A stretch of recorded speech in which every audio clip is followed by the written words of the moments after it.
ओम शांति अव्यक्त समिज्ञை 20 जूலை 2024।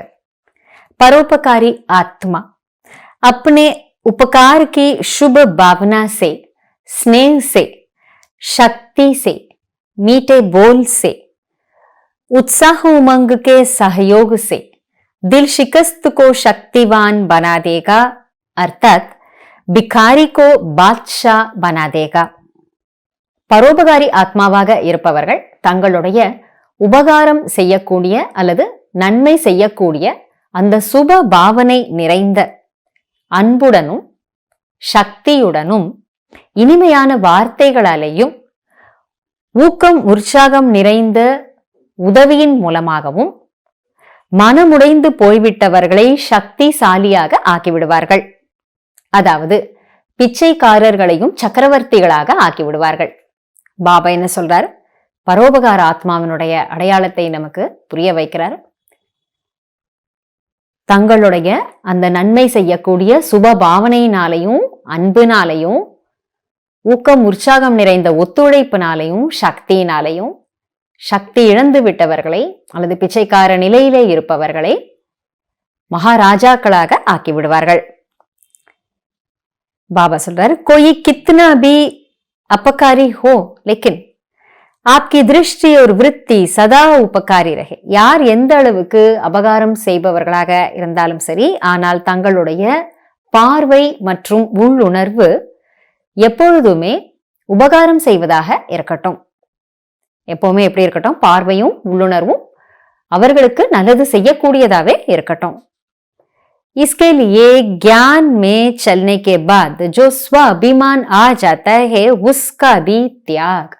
பாபா சொல்றார், இதற்காக ஞானத்தில் வந்ததற்கு பிறகு சுய அபிமானம் வந்து விடுகிறது அல்லவா, அதனையும் தியாகம் செய்துவிட வேண்டும்.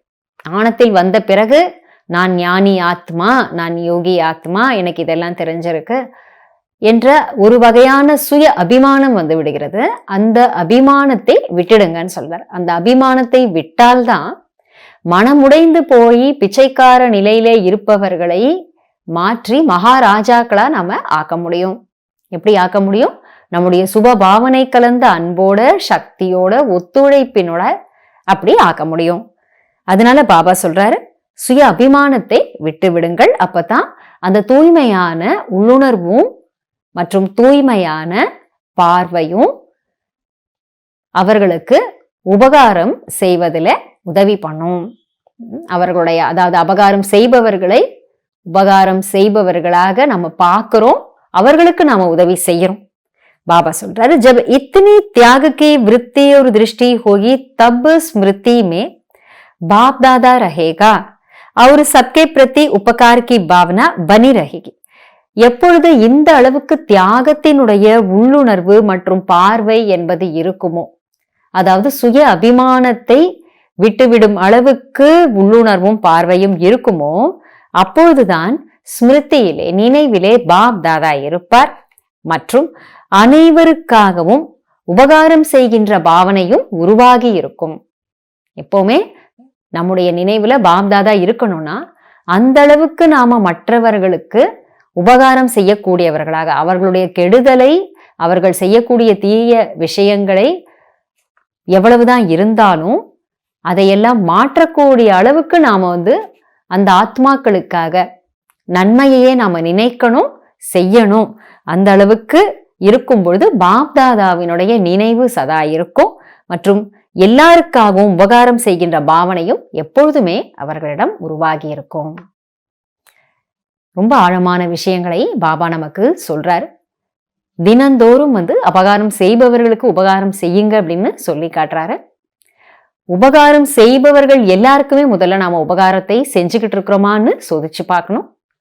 யார் மேலேயாவது எந்த விஷயத்திற்காவது எதிர்மாறான பாவனை வந்தது என்றால் பாபா சொல்லக்கூடிய இந்த ஞான கருத்துக்களினுடைய ஆதாரத்திலையும் யோக சக்தியினுடைய ஆதாரத்திலையும் அதை மாற்றி நாம பரோபகாரி ஆத்மாவாக ஆகணும்.